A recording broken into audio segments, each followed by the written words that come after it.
بسم اللہ الرحمن الرحیم۔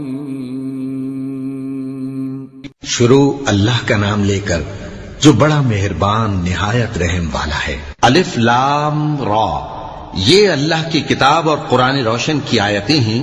کسی وقت کافر لوگ آرزو کریں گے کہ اے کاش وہ مسلمان ہوتے۔ اے نبی، ان کو ان کے حال پر رہنے دو کہ کھا پی لیں اور فائدے اٹھا لیں، اور لمبی لمبی آرزویں ان کو دنیا میں مشغول کیے رکھیں۔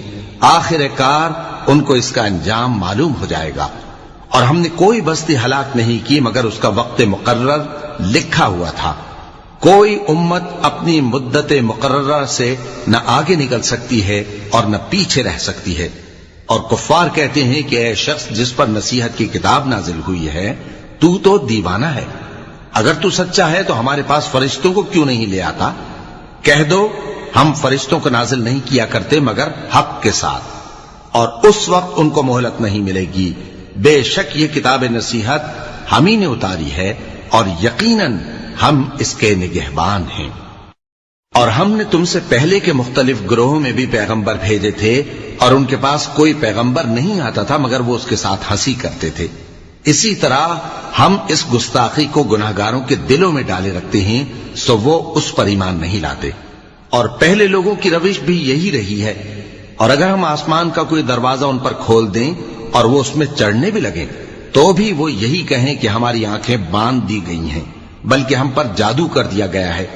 اور ہم نے آسمان میں برج بنائے ہیں اور دیکھنے والوں کے لیے اس کو سجا دیا ہے، اور ہر شیطان مردود سے اسے محفوظ کر دیا ہے۔ ہاں، اگر کوئی چوری سے سننا چاہے تو ایک روشن انگارہ اس کے پیچھے لپکتا ہے۔ اور زمین کو ہم نے پھیلایا اور اس میں پہاڑ بنا کر رکھ دیے، اور اس میں ہر ایک چیز اندازے سے اگائی۔ اور ہم نے تمہارے لیے اور ان لوگوں کے لیے جن کو تم روزی نہیں دیتے اس میں معاش کے سامان پیدا کیے۔ اور ہمارے ہاں ہر چیز کے خزانے ہیں، اور ہم اس کو بمقدار مناسب اتارتے رہتے ہیں۔ اور ہم ہوائیں چلاتے ہیں جو پانی سے بھری ہوئی ہوتی ہیں، سو ہم آسمان سے مے برساتے ہیں، پھر ہم تم کو اس کا پانی پلاتے ہیں، اور تم تو اس کا خزانہ نہیں رکھتے۔ اور یقیناً ہم ہی حیات بخشتے اور ہم ہی موت دیتے ہیں، اور ہم ہی سب کے وارث ہوں گے۔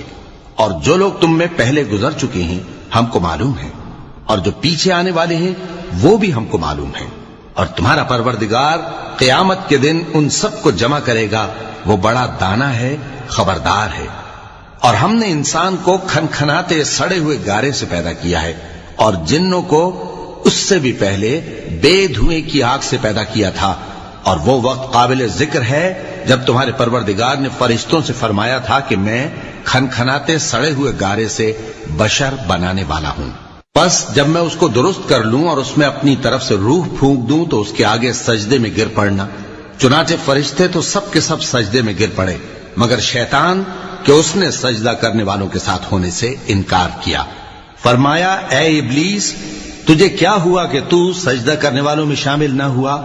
اس نے کہا میں ایسا نہیں ہوں کہ انسان کو جس کو تو نے کھنکھناتے سڑے ہوئے گارے سے بنایا ہے سجدہ کروں۔ فرمایا یہاں سے نکل جا کہ اب تو مردود ہے، اور تجھ پر قیامت کے دن تک لعنت برسے گی۔ اس نے کہا کہ پروردگار مجھے اس دن تک مہلت دے جب لوگ مرنے کے بعد زندہ کیے جائیں گے۔ فرمایا اچھا، سو تجھے مہلت دی جاتی ہے وقت مقرر یعنی قیامت کے دن تک۔ اس نے کہا کہ پروردگار جیسا تو نے مجھے بھٹکا دیا ہے میں بھی زمین میں لوگوں کے لیے گناہوں کو آراستہ کر کے دکھاؤں گا اور سب کو بہکاؤں گا۔ ہاں، ان میں جو تیرے خاص بندے ہیں ان پر میرا قابو چلنا مشکل ہے۔ فرمایا کہ مجھ تک پہنچنے کا یہی سیدھا رستہ ہے، جو میرے خاص بندے ہیں ان پر تجھے کچھ قدرت نہیں کہ ان کو گناہ میں ڈال سکے۔ ہاں، بد راہوں میں سے جو تیرے پیچھے چل پڑے، اور ان سب کے وعدے کی جگہ جہنم ہے۔ اس کے 7 دروازے ہیں، ہر ایک دروازے کے لیے ان میں سے الگ الگ حصہ ہے۔ جو متقی ہیں وہ باغوں اور چشموں میں ہوں گے۔ ان سے کہا جائے گا کہ ان میں سلامتی اور امن و اطمینان سے داخل ہو جاؤ، اور ان کے دلوں میں جو کدورت ہوگی ہم اسے نکال دیں گے، گویا بھائی بھائی مسندوں پر ایک دوسرے کے سامنے بیٹھے ہوں۔ نہ ان کو وہاں کوئی تکلیف پہنچے گی اور نہ وہ وہاں سے نکالے جائیں گے۔ اے پیغمبر میرے بندوں کو بتا دو کہ میں بڑا بخشنے والا ہوں، بڑا مہربان ہوں، اور یہ کہ میرا عذاب بھی درد دینے والا عذاب ہے۔ اور ان کو ابراہیم کے مہمانوں کا احوال سنا دو۔ جب وہ ابراہیم کے پاس آئے تو سلام کہا۔ انہوں نے کہا کہ ہمیں تو تم سے ڈر لگتا ہے۔ مہمانوں نے کہا کہ ڈریے نہیں، ہم آپ کو ایک دانشمند لڑکے کی خوشخبری دیتے ہیں۔ وہ بولے کہ جب مجھے بڑھاپے نے آ پکڑا تو تم خوشخبری دینے لگے، اب کاہے کی خوشخبری دیتے ہو؟ انہوں نے کہا کہ ہم آپ کو سچی خوشخبری دیتے ہیں، سو آپ مایوس نہ ہوں۔ ابراہیم نے کہا کہ اللہ کی رحمت سے مایوس ہونا تو گمراہوں کا کام ہے۔ پھر کہنے لگے کہ فرشتوں، تمہارا اصل کام کیا ہے؟ انہوں نے کہا کہ ہم ایک گناہگار قوم کی طرف بھیجے گئے ہیں کہ اس کو عذاب کریں، مگر لوط کے گھر والے کہ ان سب کو ہم بچا لیں گے، البتہ ان کی بیوی کہ اس کے لیے ہم نے ٹھہرا دیا ہے کہ وہ پیچھے رہ جائے گی۔ پھر جب فرشتے لوط کے گھر آئے تو انہوں نے کہا کہ تم تو ناآشنا سے لوگ ہو۔ وہ بولے کہ نہیں، بلکہ ہم آپ کے پاس وہ چیز لے کر آئے ہیں جس میں لوگ شک کرتے تھے، اور ہم آپ کے پاس یقینی بات لے کر آئے ہیں اور ہم سچ کہتے ہیں۔ تو آپ کچھ رات رہے سے اپنے گھر والوں کو لے نکلیں اور خود ان کے پیچھے چلیں، اور آپ میں سے کوئی شخص پیچھے مڑ کر نہ دیکھے، اور جہاں آپ کو حکم ہو وہاں چلے جائیے۔ اور ہم نے لوط کی طرف وہی بھیجی کہ ان لوگوں کی جڑ صبح ہوتے ہوتے کاٹ دی جائے گی۔ اور اہل شہر لوط کے پاس خوش خوش دوڑے آئے۔ لوط نے کہا کہ یہ میرے مہمان ہیں، کہیں ان کے بارے میں مجھے رسوا نہ کرنا، اور اللہ سے ڈرو اور میری بے آبروئی نہ کرو۔ وہ بولے، کیا ہم نے تم کو سارے جہان کی حمایت و طرفداری سے منع نہیں کیا؟ انہوں نے کہا کہ اگر تمہیں کرنا ہی ہے تو یہ میری قوم کی لڑکیاں ہیں، ان سے شادی کر لو۔ اے نبی، تمہاری جان کی قسم وہ اپنی مستی میں مدہوش ہو رہے تھے، سو ان کو سورج نکلتے نکلتے چنگھاڑ نے آ پکڑا، اور ہم نے ان بستیوں کو الٹ کر نیچے اوپر کر دیا اور ان پر کھنگر کی پتھریاں برسائیں۔ بے شک اس قصے میں اہل فراست کے لیے نشانی ہے، اور وہ بستیاں اب تک شام جانے والے سیدھے رستے پر موجود ہیں۔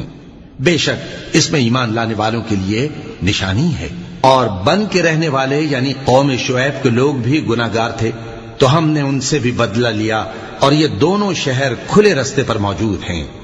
اور وادی ہجر کے رہنے والوں نے بھی پیغمبروں کی تکذیب کی، ہم نے ان کو اپنی نشانیاں دی اور وہ ان سے منہ پھیرتے رہے، اور وہ پہاڑوں کو تراش تراش کر گھر بناتے تھے کہ امن و اطمینان سے رہیں گے۔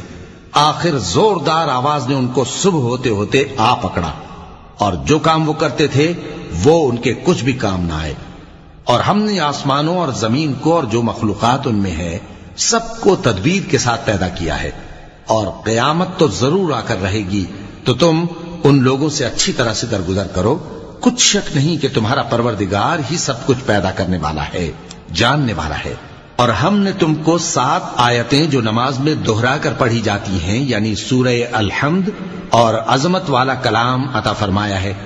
ہم نے کفار کی کئی جماعتوں کو جن کو فوائد دنیاوی سے نوازا ہے، تم ان کی طرف رغبت سے آنکھ اٹھا کر نہ دیکھنا، اور نہ ان کے حال پر رنج و غم کرنا، اور مومنوں کے ساتھ تواضع سے پیش آنا، اور کہہ دو کہ میں تو علانیہ ڈر سنانے والا ہوں، اور ہم ان کفار پر اسی طرح عذاب نازل کریں گے جس طرح ان لوگوں پر نازل کیا جنہوں نے تقسیم کر دیا، یعنی قرآن کو کچھ ماننے اور کچھ نہ ماننے سے ٹکڑے ٹکڑے کر ڈالا۔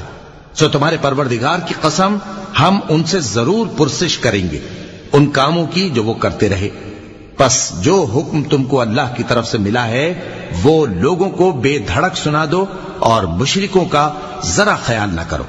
ہم تمہیں ان لوگوں کے شر سے بچانے کے لیے کافی ہیں جو تم سے ہنسی کرتے ہیں، جو اللہ کے ساتھ کوئی اور معبود قرار دیتے ہیں، سو ان قریب ان کو ان باتوں کا انجام معلوم ہو جائے گا۔ اور ہم جانتے ہیں کہ ان کی باتوں سے تمہارا دل تنگ ہوتا ہے، تو تم اپنے پروردگار کی تسبیح کہتے اور اس کی خوبیاں بیان کرتے رہو، اور سجدہ کرنے والوں میں سے ہو جاؤ، اور اپنے پروردگار کی عبادت کیے جاؤ یہاں تک کہ تمہاری موت کا وقت آ جائے۔ صدق اللہ العظیم۔